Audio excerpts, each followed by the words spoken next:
mendengarkan podcast ini. Oke, kita mulai dari Ibrani pasal 3 ayat 7 sampai 11. Ya. Sebab itu seperti yang dikatakan Roh Kudus pada hari ini, jika kamu mendengar suaranya, janganlah keraskan hatimu seperti dalam kegeraman pada waktu pencobaan di padang gurun, di mana nenek moyangmu mencobai aku dengan jalan menguji aku. Sekalipun mereka melihat perbuatan-perbuatanku 40 tahun lamanya. Itulah sebabnya aku murka kepada angkatan itu dan berkata, selalu mereka sesat hati dan mereka tidak mengenal jalanku. Sehingga aku bersumpah dalam murkaku, mereka takkan masuk ke tempat perhentianku. Tidak saya tulis di sini, tetapi saya kemukakan sekarang. Tidak dikatakan di sini, aku bersumpah dalam murkaku mereka takkan masuk ke tanah Kanaan. Padahal ini konteksnya kan orang-orang Israel di padang gurun. Sebenarnya diisyaratkan bahwa pengalaman bangsa Israel ini menjadi pelajaran bagi kita. Nanti di 1 Korintus pasal 10, Bapak Ibu bisa menemukan kalimat, dan semua ini menjadi contoh bagi kita yang hidup di zaman akhir. Artinya seperti bangsa Israel gagal tidak mencapai tanah Kanaan, kamu pun juga bisa gagal mencapai Kanaan. Nah, dalam ayat ini jelas bagaimana Tuhan berusaha menunjukkan perbuatan besar, yaitu keajaiban-keajaibannya, mujizatnya, ya. Laut Kolsom terbelah, air pahit menjadi tawar, ada tiang awan, tiang api. Mereka makan mana dari surga. Mereka mendapat tuntunan dari Tuhan, tetapi mereka tetap tidak taat. Mereka tetap memiliki hati yang keras sehingga mereka memberontak kepada Tuhan, sehingga Tuhan bersumpah dalam murkanya mereka tidak masuk perhentian. Sekalipun mereka melihat perbuatan-perbuatanku, ini menunjukkan bahwa Tuhan tidak bersalah kalau akhirnya menghukum mereka, karena Tuhan telah mengusahakan agar mereka menerima tuntunannya supaya sampai perhentian Tuhan. Mereka mendapatkan kesempatan dan tuntunan yang begitu jelas, tetapi mereka tetap tidak mau dengar-dengaran. Jadi jangan berpikir bahwa Allah merekayasa kegagalan itu. Hal ini saya tulis untuk meluruskan teologi yang mengatakan bahwa ada orang-orang yang memang ditentukan tidak bisa menolak anugerah. Itu berarti ada orang-orang yang ditentukan tidak bisa menerima anugerah. Jangan gitu dong. Jelas Alkitab mengatakan Tuhan mengusahakan kok. Jelas menunjukkan ini. Merekalah yang mengeraskan hati, bukan Tuhan yang menetapkan. Teologi yang dominan menguasai gereja-gereja di Eropa adalah teologi yang mengatakan bahwa Allah menentukan siapa yang selamat. Di dalamnya termasuk Allah menentukan orang-orang yang tidak bisa menolak anugerahnya. Satu tema yang akan saya tulis nanti, sekarang belum, bahwa teologi itu gagal menyelamatkan Eropa hari ini. Jadi kalau kekristenan abad ke-5 gagal menyelamatkan Roma, karena kekristenan mengalami degradasi yang luar biasa. Pengkultusan kepada orang-orang suci, santo, santa, menggantikan dewa Hermes, Zeus. Tetapi teologi yang dianut gereja-gereja di Eropa tidak mengalami degradasi.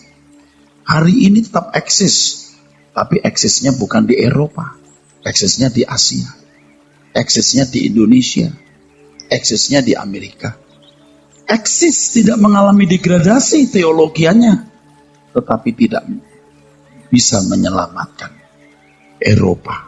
Jadi kalau saya menambahkan atau meluruskan teologi itu, saya bukan melawan sejarah. Sejarah tidak bisa dikalahkan. Sejarah adalah sesuatu yang faktual yang tidak bisa dirubah. Tetapi yang saya luruskan adalah ajarannya. Atau menambahi apa yang kurang. Siapa Erastus? Ya, saya bukan meninggikan diri, belajar dulu isi tulisan saya, baru saudara tahu, ya. Bukan meninggikan diri.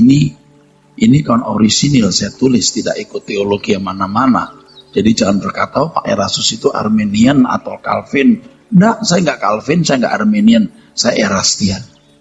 Harus dengan rendah hati, jangan memaksa diri dengan premis dasar yang seakan-akan itu sejajar dengan Alkitab. Pandangan teologi siapapun harus bisa dianalisa, dinilai. Kalau Alkitab tidak bisa. Jadi Tuhan itu serius menuntun mereka, membawa mereka kepada rencananya. Dalam hal ini membawa mereka ke tanah Kanaan. Tetapi mereka tidak mau mengerti, mereka lebih menuruti keinginannya sendiri. Kalau Tuhan sengaja membuat mereka menolak tuntunannya, memang dipatok mereka tidak bisa menerima anugerah, dipatok tidak bisa menerima tuntunannya, hanya sebagian kecil yang tidak bisa menolak anugerah. Tuhan tidak perlu berusaha begitu serius untuk menuntun mereka.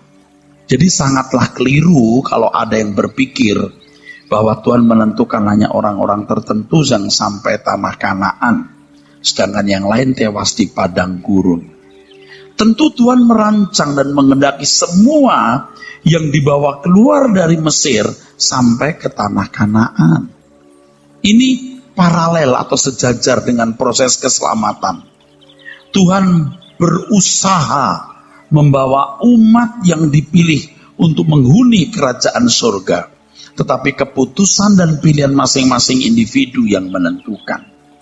1 Korintus 10 ayat 11, firman Tuhan mengatakan, semuanya ini telah menimpa mereka sebagai contoh dan dituliskan untuk menjadi peringatan bagi kita yang hidup pada waktu di mana zaman akhir telah tiba.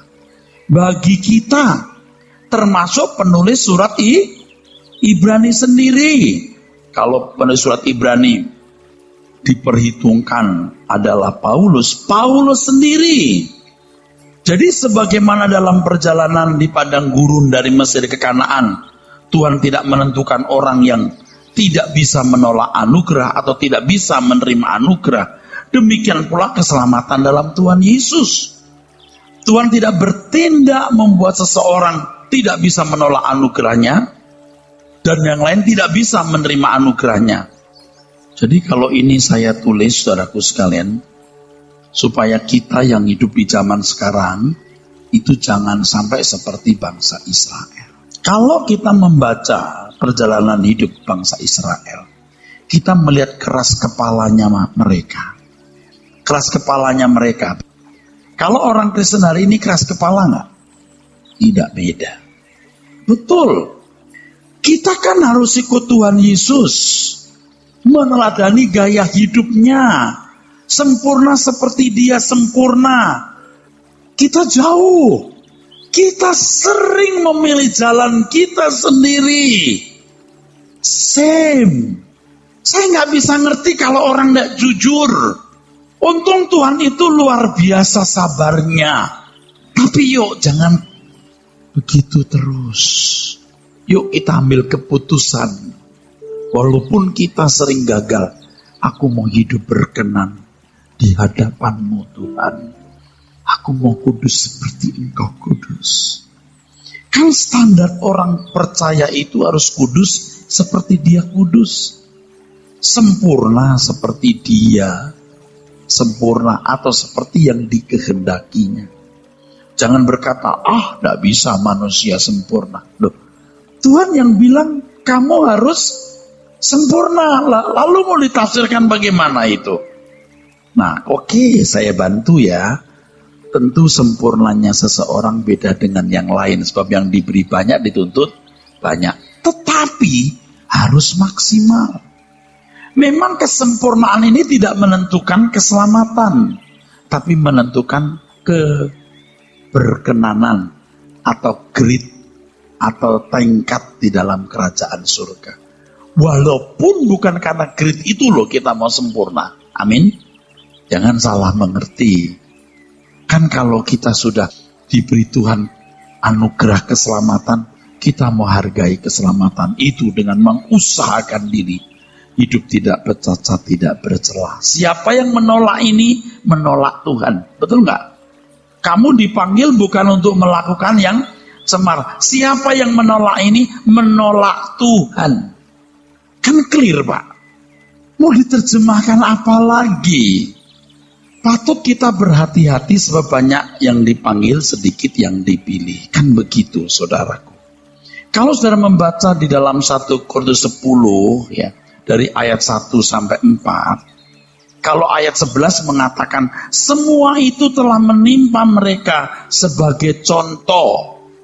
Nah, ayat 1 sampai 4 itu menunjukkan bagaimana Allah memperlihatkan perkara-perkara besar mereka. Mungkin perlu dibaca, ya. 1 Korintus 10 ayat 1 sampai 4. Coba perhatikan bahwa Tuhan mengusahakan itu. 1 Korintus 10 ayat 1 mulai. Aku mau supaya kamu mengetahui, saudara-saudara, bahwa nenek moyang kita semua berada di bawah perlindungan awan, dan bahwa mereka semua telah melintasi laut untuk menjadi pengikut Musa. Mereka semua telah dibaptis dalam awan dan dalam laut. Mereka semua makan makanan rohani yang sama, dan mereka semua minum minuman rohani yang sama, sebab mereka minum dari batu karang rohani yang mengikuti mereka, dan batu karang itu ialah Kristus. Dulu saya baca ini bingung loh. Ini kan zaman Musa kok Kristus disebut-sebut, betul nggak? Anda tahu nggak bahwa yang memimpin bangsa Israel itu Tuhan Yesus? Sebab Tuhanlah yang pemerintahannya sejak zaman purbakala, sejak zaman dahulu kala. Jadi kalau orang Israel taunya Elohim, itu Tuhan Yesus. Nanti kita bicara Allah Tritunggal, saya ajarin lagi. Udah cukup. Tetapi sebagian besar mereka tidak taat. Mereka itu sudah menyaksikan perkara besar, mengecap hal-hal rohani atau surgawi. Jadi memang memiliki penurutan itu bukan hal yang mudah.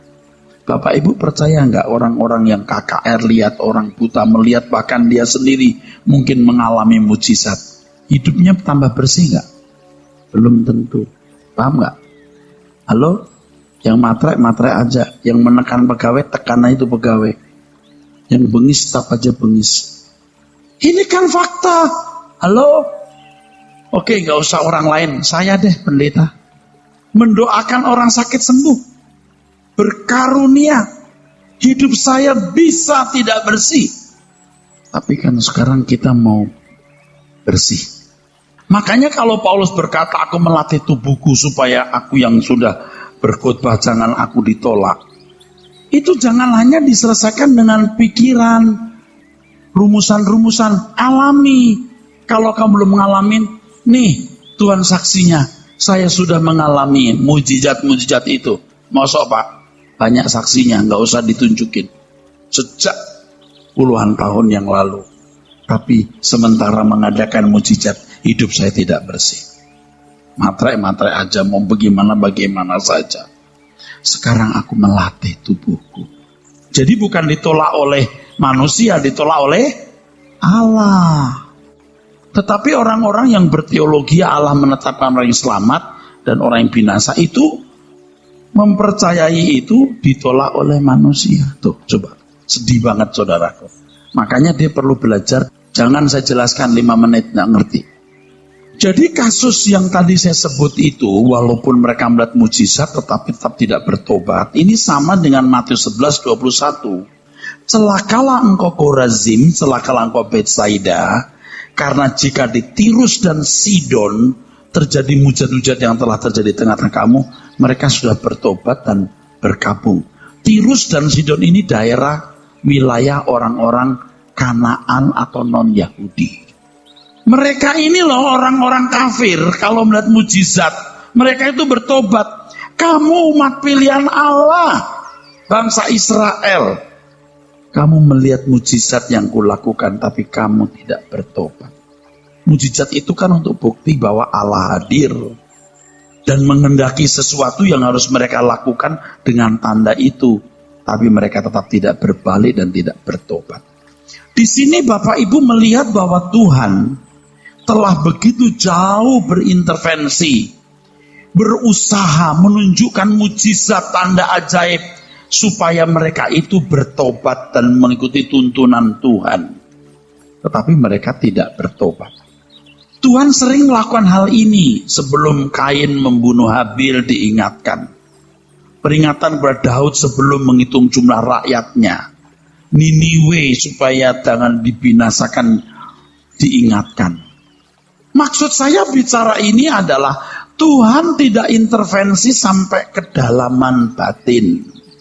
Jadi begini saudaraku ya, ini ada hati di sini.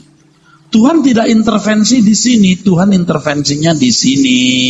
You lihat nih, you denger nih, masuklah di hatimu, berubahlah. Bukan Tuhan yang berintervensi ke sini. Tuhan membuat orang bertobat. Tuhan membuat orang tidak bisa menolak anugerah. Bukan di sini yang digarap. Di sini loh. Ini kamu garap sendiri. Haleluya. Makanya kita kan yang nggak ngerti-ngerti itu bilang, Tuhan ubah hatiku. Oh iya aku ubah hatimu. Tapi caranya bukan aku masuk lalu mengambil alih kehendak bebasmu. Aku memberikan kamu banyak peristiwa hidup merubah dirimu. Makanya kadang-kadang orang tuh bisa stres. Kenapa aku ngalamin begini? Apa salahku Tuhan? Kenapa aku buat begini? Karena aku tidak bisa merubah hatimu. Kamu yang merubah hatimu sendiri. Tapi Tuhan bisa mengeraskan hati. Oh bisa. Bukan tidak bisa. Tuhan pun juga bisa melembutkan hati. Tetapi ini pun juga tergantung dengan respon individu, Pak. Ya, ada yang dilihat di sini. Lalu dia mesti masuk ke sini. Sebenarnya ada satu hal yang ingin saya katakan, cuman agak sulit. Tapi saya ngomong aja begini, saudara. Kira-kira Tuhan bisa nggak membuat Firaun bertobat? Bisa nggak? Bisa. Coba misalnya Tuhan turun, suruh malaikatnya, lalu ikat Firaun di tembok atau di tiang. Lalu Tuhan bilang gini, kamu ngerti nggak? Aku yang punya langit dan bumi. Kalau dibunuhnya semua pasukan depan dia, bisa bertobat nggak dia? Bisa, betul nggak? Terus, ya, tapi Tuhan nggak buat begitu. Tuhan hanya membuat pada batas tertentu, pada batas tertentu. Jadi Musa bikin mujizat. Hehehe, ini kamu ahli nucumnya. Coba kamu juga bikin ular kayak dia bikin ular. Ularnya dimakan, ya kan, saudaraku. Tapi cuman makan ular itu, nggak makan kakinya si Firaun. Tuhan bisa nggak bikin kakinya Firaun kegigit sampai lumpuh? Bisa, tapi nggak buat. Jadi kalau suhu panas, ya Tuhan hanya memanas sampai 60 derajat Celcius. Kalau Tuhan buat 100 derajat Celcius, Firaun bisa bertobat nggak? Dipaksa, bisa. Tapi Tuhan bilang enggak, aku akan mengeraskan hatinya. Cukup 60 derajat. Ngerti maksudnya saudara? Aku akan mengeraskan hatinya. Tuhan tidak akan memaksa Firaun saya bertobat, walaupun dia bisa. Makanya kalau orang dicintai Tuhan seperti saudara ini, aku mencintai, sungguh Anda akan dipanasin. Orang gak ngalamin, you ngalamin. Kenapa Tuhan? Karena aku mencintaimu. Aku melembutkan hatimu. Bukan mistik, Ustaz, aku jadi lembut tuh. Nggak begitu. Dia jadi keras, tiba-tiba, wah gak bisa bertobat pokoknya. Tuh, gak bisa bertobat. Jadi aku mengeraskan Firaun itu enggak dalam arti mistik. Tuhan masih memberi peluang Firaun menggeliat. Makanya kejar, matiin itu orang Israel. Dikejar algojo-algojonya. Kenapa nggak dimatiin dari tadi, dari kemarin? Semua rakyat dibikin mati, diopo-opo, habis. Bukan hanya anak sulung, tapi tentaranya. Tuhan nggak buat, aku buat dia keras. Makanya orang mesti ngerti, bro. Kok jadi kesel saya? Paham nggak maksudnya? Amin? Make sense nggak? Logis nggak? Logis. Tuhan, ubah hatiku. Udah, pulang ke rumah. Rumahnya kebakaran. Loh, kamu mau diubah katanya? Lembutkan hatiku, selembut kasih Yesus. Mau toh? Bener Tuhan. Diludahin orang. Loh, aku diludahin juga. Mau gak kamu? Kalau kamu lembut seperti aku, kamu mengalami seperti aku alami. Tapi kalau saudara bilang, enggak Tuhan, aku enggak mau, atau enggak mau urusan. Enggak. Anda lihat ada banyak orang hari ini makmur, lagi makan di restoran, lagi nonton TV di rumah dengan TV yang 3.000 in atau berapa in terserah situ. Waduh, dia happy.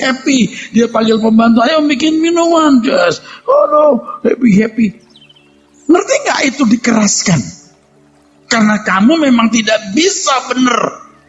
Kan Tuhan bilang begini sama Musa, dia tidak akan melepaskan kamu. Aku dah ukur dia jahat. Tahu nggak saudara? Aku akan keraskan hatinya. Maksudnya itu mesti begitu. Kok selama ini nggak ada yang tahu, Pak? Saya juga baru tahu, saudaraku. Nggak ada mistik-mistikan itu. Semua pasti ada mekanismenya. Tahu? Ada mekanisme kenapa begini jadi begitu, kenapa begitu. Bukan jebret, kenapa nggak jelas. Ini menyangkut kekekalan. Orang harus tahu rumusannya. Makanya Tuhan berkata, Yerusalem, engkau yang membunuh nabi-nabi dan melempari dengan batu orang-orang yang diutus kepadamu. Berkali-kali aku rindu mengumpulkan. Ini kan cerita Tuhan. Aku rindu. Hetelesate. Ini kalau dalam kasus tensesnya indikatif aorist aktif second person plural. Artinya aktif tapi dulu sudah lewat. Aku sudah aktif, sekarang tidak. Tuhan bisa berhenti. Setelah orang-orang Yahudi tidak bisa ditobatkan, ya sudah. Indikatif aorist aktif second person plural. Kayak past tense. Udah lewat. Tapi sungguh-sungguh udah lewat. Tapi kalau Paulus mengatakan, aku melatih tubuhku dan menguasai seluruhnya, itu present aktif indikatif. Present. Terus menerus. Mosok untuk manusia dia terus menerus supaya nggak ditolak. Kan nggak benar. Itu masalah dengan Tuhan. Kalau yang ini auris. Betapa pentingnya belajar seperti ini, saudaraku. Nggak mungkin ini hanya menjadi pengetahuan pikiran saudara. Oh, saya tahu. Nggak mungkin. Anda akan pasti mendapatkan implikasi konkretnya. Sehingga Anda akan berkata, aku berubah setelah ikut PA. Aku jadi cerdas. Buktikan. Untuk yang lain Anda akan jadi cerdas. Jadi Tuhan itu mengendaki bangsa Israel semua juga sampai Kanaan.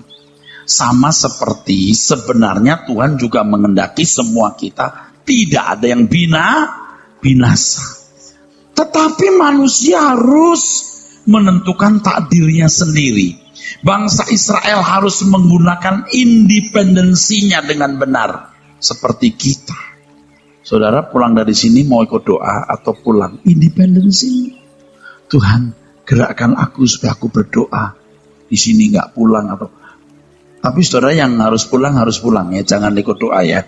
Ada tanggung jawab di rumah harus penuhi. Jangan, ya kan aku harus doa. Anakku kutitipkan tetangga. Biar Tuhan yang jagai dia. Enggak, you yang jaga. Pulang. Orang harus bijaksana. Amin saudara. Loh, bersyukur punya pendeta yang berani ngusir. Demi kebaikan rumah tanggamu. Ini tergantung saudara mau kemana. Anda mau arahkan hidupmu kemana? Tergantung saudara. Jadi Tuhan Yesus memberitakan Injil, saudaraku sekalian. Terus, Injil itu membuka pikiran orang. Dari apa yang diberitakan, orang memiliki input, masukan, lalu bisa mempertimbangkan dalam nalarnya. Injil itu memuat kebenaran yang harus didengar, menumbuhkan pertimbangan. Dalam pertimbangan nalar tersebut, seseorang memilih kehendak bebas, harus memilih atau memutuskan. Maka dikatakan Injil itu kuasa Allah yang menyelamatkan. Di sini, lihat saya semua. Injil itu memuat pengajaran. Jadi bukan hanya percayalah Yesus juru selamat. Kalau kamu percaya, kamu selamat. Ya deh, saya percaya. Apa sih yang dipercayai? Apa itu? Yesus juru selamat. Lalu apa isinya percaya? Nih ya. Kayak begini loh. Saya orang baik. Nama saya Rudolf. You percaya nggak saya orang baik? Ya nggak bisa bilang dong baik atau nggak baik. Orang baru kenal di pinggir jalan. Anggaplah dia berkata, oke Pak Rudolf, saya percaya orang baik. Saya harus buat apa? Percaya aja, saya orang baik. Kita ketemu orang saja bersikap begitu tuh sinting, betul nggak? Kayak nggak waras, ini hubungan macam apa? Apalagi dengan Tuhan. Tuhan, aku percaya Engkau juru selamat, mati di kayu salib untukku, amin. Lalu mau apa? Yaudah percaya gitu aja. Ngerti nggak saudara?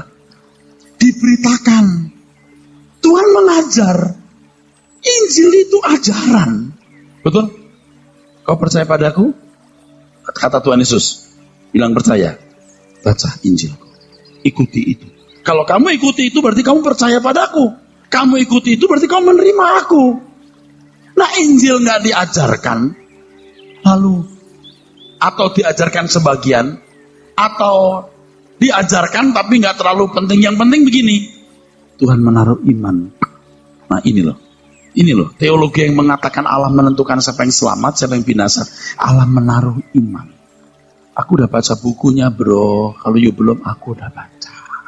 Itu gelisah, beta gelisah. Itu yang bikin Eropa hari ini rusak. Tapi kalau coba Eropa diajarkan corpus delicti, tinggalkan dunia. Ya rusak juga, tapi ada orang-orang yang pasti masih bisa bertahan dengan benar. Paham gak saudara? Ini sudah mentok, tok. Amin. Ini kita ini masuk kebenaran yang Tuhan Yesus ajarkan. Mentok, tok. Makanya berat. Nah, Injil diberitakan. Injil itu kuasa Allah yang menyelamatkan. Amin. Kalau didengar, diresponi. Betul nggak? Tetapi kalau keselamatan itu karena Allah menentukan seseorang dan dia tidak bisa menolak anugerah, Injil tidak bisa muncul atau tampil secara proporsional. Sebab yang tampil itu Allah menentukan, orang tidak bisa menolak anugerahnya. Nangkap saya ngomong? Saya ulangi. Injil itu memuat ajaran, diberitakan. Kau percaya padaku? Kata Tuhan Yesus, percaya. Baca. Ikuti. Kalau kamu ikut berarti kau percaya padaku. Kalau kamu mengerti Injilku dan kamu ikuti berarti kamu menerima aku.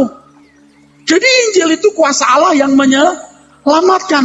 Tetapi kalau premis dasarnya adalah Allah menentukan siapa yang selamat, siapa yang tidak selamat, yang selamat itu tidak bisa menolak anugerahnya. Berarti yang lain tidak bisa menerima anugerahnya. Injil tidak bisa tampil secara proporsional. Sebab yang dominan, yang inti, Allah menentukan itu dan membuat orang tidak bisa menolak anugerahnya. Amin, saudaraku. Itu maksudnya. Makanya Tuhan berkata, kau panggil aku Tuhan, Tuhan. Kalau kamu tidak melakukan kehendak Bapa, aku tidak mengenal kamu. Loh, maksudnya apa? Percuma kau panggil aku Tuhan. Kamu melakukan kehendak Bapa enggak? Gimana caranya? Belajar Injil. Belajar padaku. Makanya orang mesti ketemu Tuhan tiap hari. Mencari Tuhan tiap hari. Berjalan dengan Tuhan tiap hari. Baru benar. Bukan hanya beragama, lalu di gereja musik bagus, liturgi bagus. Udah pulang. Apa itu? Bukan nggak boleh. Boleh. Tapi intinya setiap saat saudara berjalan dengan Tuhan. Itu intinya. Kebaktian seperti ini bukan tidak penting, tapi bukan sesuatu yang menentukan kualitas keselamatanmu. Tapi jalan hidupmu setiap hari dengan Tuhan. Di situ responmu terhadap Injil menentukan. Karena Injil yang menyelamatkan. Makanya harus kenal Injil dengan benar. Jadi tidak mungkin Tuhan bersandiwara. Sementara satu sisi Tuhan sepertinya mau menyelamatkan bangsa Israel dengan Injil yang diberitakan Tuhan Yesus. Tetapi sisi lain hati mereka ada yang dikeraskan atau dibuat tidak bisa menerima anugerah. Sementara yang lain dibuat tidak bisa menolak anugerah. Tadi kita sudah membaca, Tuhan berkata, aku itu rindu membuat kamu, mengumpulkan kamu, tapi kamu menolak. Itu kan masalahnya ternyata di bangsa Israel sendiri, saudaraku. Walaupun bangsa Israel adalah umat pilihan, karena nenek moyang mereka kekasih Allah, yaitu Abraham, Ishak, dan Yakub. Karena mereka menolak Injil, maka mereka dianggap sebagai seteru.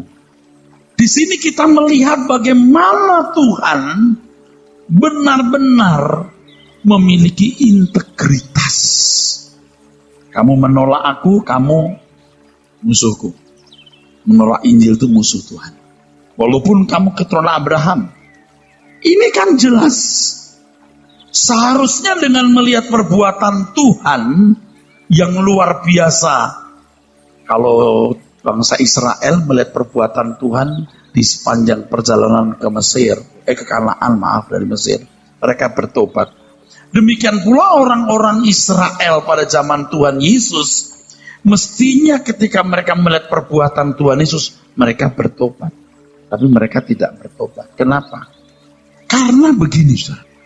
Tuhan mengajarkan sesuatu yang warnanya merah.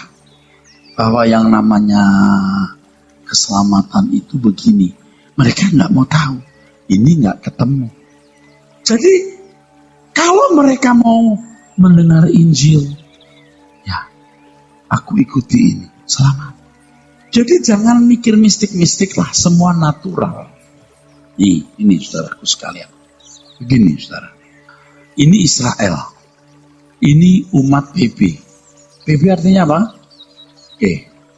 Kalau di sekolah teologi, PBPL itu sudah biasa.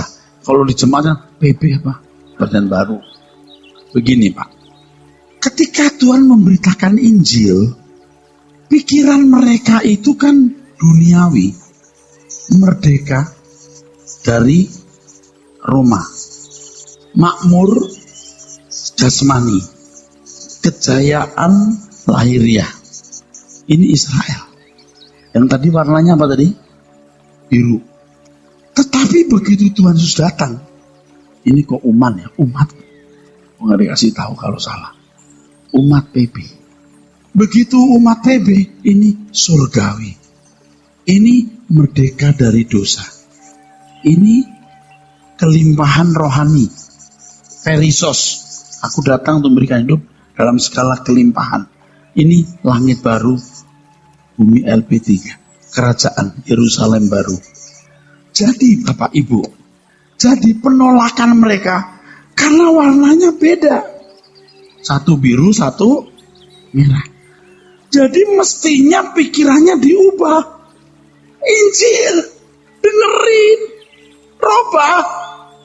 Bukan orang ini tidak bisa terima anugerah karena memang nggak dipilih. Itu tidak bisa menolak anugerah karena dipilih. Stres kita dengernya. Betul nggak Pak? Nah, apa saya ngomongin sudah? Ini kan yang dirubah, bro. Nanti saya akan membahas kitab Efesus. Saya akan bedah kitab Efesus yang mengatakan bahwa kamu sudah mati. Bukan itu maksudnya. Dahulu kamu sudah mati. Artinya mati itu nggak bisa apa-apa. Makanya semua harus Tuhan yang bikin. Hidup, bisa tahu, bisa bertobat, bisa apa. Yang lain nggak dihidupkan. Satu kata itu saja sudah bikin kacau semua. Nanti akan sebedah. Maksudnya mati itu apa? Apa itu maksudnya mati itu? Jangan lihat satu ayat itu saja karena kita membela premis dasarnya. Satu ayat itu diangkat. Mati ternyata tidak berdaya sama sekali. Loh, ayat berikutnya, jangan beri kesempatan kepada iblis, kamu harus menanggalkan manusia lama. Loh kok, you nggak lihat keseluruhan kitab itu? Sama seperti aku yang sudah memberitakan Injil, jangan aku ditolak. Aku melatih tubuhku menguasai seluruhnya.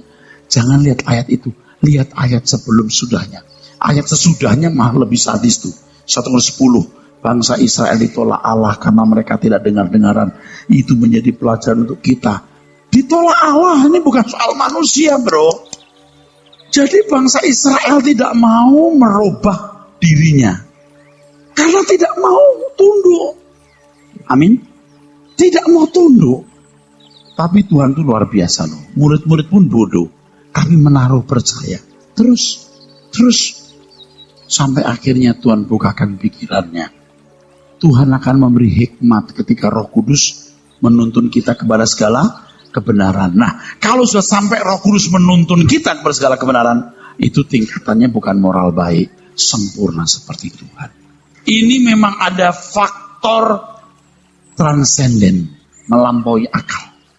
Itu luar biasa, saudaraku. Jadi ini harus didengar. Iman datang dari pendengaran oleh firman Injil. Bukan Allah menaruh iman di hati kita. Buset, jebret. Apa itu iman? Benar-benar, saudaraku. Itu membuat saya gelisah. Kasihan, saudaraku, banyak orang tidak mengerti kebenaran ini. Jadi jangan memandang Tuhan itu seperti orang sakit jiwa atau psikopat yang membuat seseorang tidak bisa menolak Injil. Mesti selamat, ditentukan selamat, kamu gak bisa nolak, kamu akan selamat. Dia yang gak jelas, pokoknya gak selamat aja. Gak bisa begitu. Semua ini dituliskan untuk menjadi contoh, tupos. Tupos artinya pattern, pola. Bahwa orang Kristen tidak mungkin bisa gagal dalam pengiringannya kepada Tuhan Yesus. Itu salah. Kalau Paulus mengatakan ini menjadi pelajaran buat kita, contoh, berarti kamu bisa gagal. Kamu juga bisa gagal. Inilah implikasinya penting untuk kita. Maka Tuhan berkata, berjaga-jaga kamu. Banyak orang berusaha masuk tapi tidak bisa. Sinkron gak, saudara? Sinkron. Kalau saya berkata ini dibuat tidak bisa menolak Injil, tidak bisa menolak anugerah, lalu pengertian berjaga-jaga di mana? Nanti dipaksakan, jadi ngawur semua, jadi absurd semua. Oleh sebab itu betapa pentingnya kita menyediakan diri untuk belajar Injil. Karena Injil itu yang menyelamatkan kita. Injil itu makanan rohani yang mendewasakan kita. Kita tidak bisa bertumbuh, tidak bisa dewasa tanpa Injil yang kita pelajari. Jadi tidak mudah keselamatan yang Tuhan berikan kepada kita itu tidak mudah. Kalau Tuhan memberikan gambaran perjalanan bangsa Israel dari Mesir ke Kanaan, itu berarti perjuangan yang tidak ringan.